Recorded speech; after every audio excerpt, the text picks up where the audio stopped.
Mr. President. Senator from Utah. Mr. President, right now, the federal debt stands at roughly $16.4 trillion. I don't know how anyone can hear that number and not be appalled.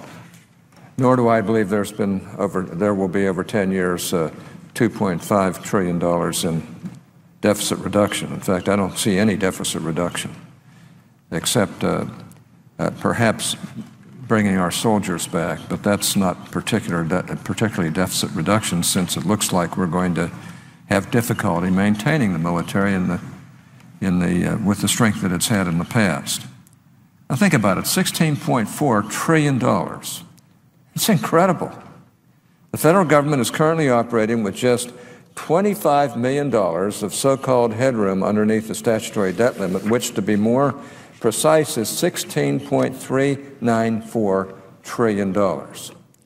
We're told that we reached the debt ceiling at the beginning of the year, and in order for the government to pay for obligations without further borrowing, Treasury has been using so-called, quote, extraordinary measures, unquote, such as changing the finances of certain federal savings plans.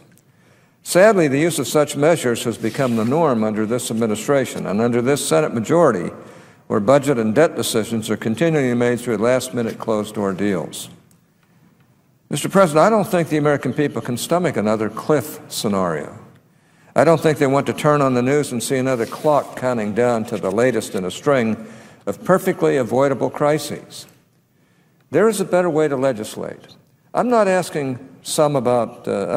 talking about some novel or unheard of approach. I'm talking about doing things through the regular order. Anyone watching the Senate operate over the last few years probably doesn't know what I'm talking about, but there is a process that has been established to facilitate compromise and move even controversial pieces of legislation over the finish line. Under this process, bills are assigned to committees, where they are debated and discussed in hearings and markups. Committees are able to consider and process proposals before legislation is brought to the Senate floor. And while this system isn't perfect, moving a bill through a committee greatly improves its prospect for passage in a divided Senate. Now, this isn't meant to be a civics lesson. I know my colleagues understand how the committee process works, but as we debate yet another major piece of legislation that hasn't gone through committee, I don't think a reminder is out of order. We need to return the Senate to regular order, which includes processing budgets through the Senate Budget Committee and processing the debt limit through the Senate Finance Committee. We're told that if we pass this legislation, the administration will be able to borrow to pay off incoming obligations until May 19th. Then, presumably, we'll be back to the use of, quote, extraordinary measures, unquote, which, as I understand it, will get the government through the end of July before we're once again talking about a possible default. That's not the way to run a government. Prospects of more debt limit impasses and threats of future defaults serve only to elevate uncertainty among the American people about whether the federal government will honor its financial obligations. Unfortunately, this administration has continued to play on this uncertainty for political purposes. Rather than working with Congress to resolve our fiscal mess, the President throws out suggestions that Social Security recipients won't receive their benefits or that our troops won't get paid.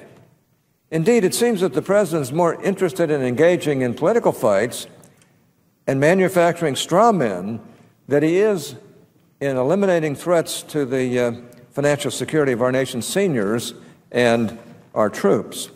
At the same time, we wait for the first Senate budget in 4 years. I was heartened when I heard the news that the Democratic leadership plans to move forward with a budget this year.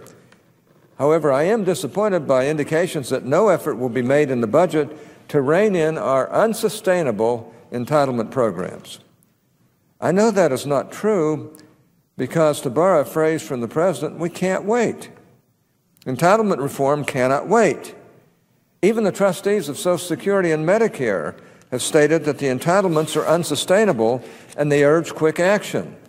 And those trustees include senior officials in the Obama administration who could hardly be viewed as deficit hawks. Mr. President, these are the problems our nation faces.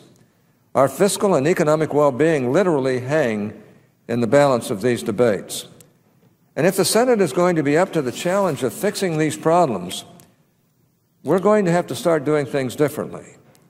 We shouldn't wait until the nation's finances reach yet another cliff sometime this summer before we start talking again and addressing our unsustainable fiscal situation. That's not what the American people want to see, and that's not the direction we should be going. And I believe my colleague from Montana feels the same way, that we can start the talks now in committee and do the things that we should in committee and report bills to the floor that even if we can't support them, at least it'll be done the right way. A return to regular order would provide a potential solution, but it would require that we begin work immediately and that we don't just wait till the last minute and then have these decisions made in the office of the majority leader. Even if we were to pass the stopgap debt limit suspension measure before us, there is precious little time for us to act. I have suggested and will continue to suggest that the Senate Finance Committee begin to engage now in a longer-term debt limit solution. The bill before us would only eliminate the prospect of federal default until sometime in the summer. That means if we go through regular order, we have only a few months at best to debate, have hearings, process proposals, and make decisions. I'm not under any illusions that this process would be easy or will be easy, but if we want to avoid another cliff scenario in late July, this is the best way to go forward. It's the best path forward. We don't need any more last-minute deals to avoid going over the cliff or going over any cliffs. We certainly don't need any more countdowns of threats of default and downgrades of our nation's credit rating. And of course, we don't need to wait in hopes that President Obama will finally break his string of failures to arrive at a so-called grand bargain. We have the tools at our disposal to address these problems. But like I said, we have to start now, immediately. As the ranking member of the Senate Finance Committee, I'm committed to working with my colleagues on the committee, those on both sides of the aisle, to reach a long-term solution on the debt limit. And I believe this process can put us on a path to tax and entitlement reform, which is the key to righting our nation's fiscal course and putting us on a better economic footing. Mr. President, the measure before us is not a long-term solution to the debt ceiling or our fiscal predicament, nor is it intended to be. I'm convinced that if we want a long-term solution, and if we want to avoid facing yet another cliff, we need to restore regular order in the Senate. And I think anything short of that is not going to work. We have good people on both sides of the floor, people who love this country, people who really can work together if they will.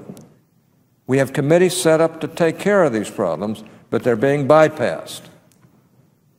We've got to find ways of working through the committees where you have a number of people on both sides who have to deal with the uncertainties and the problems and the difficulties in these fiscal matters.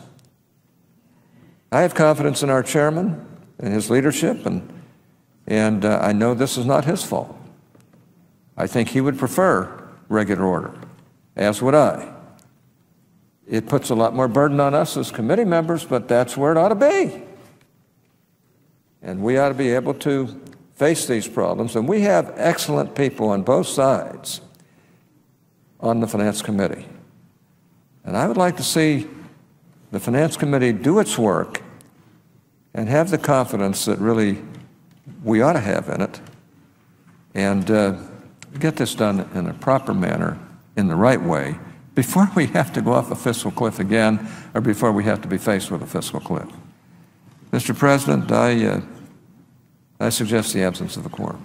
The clerk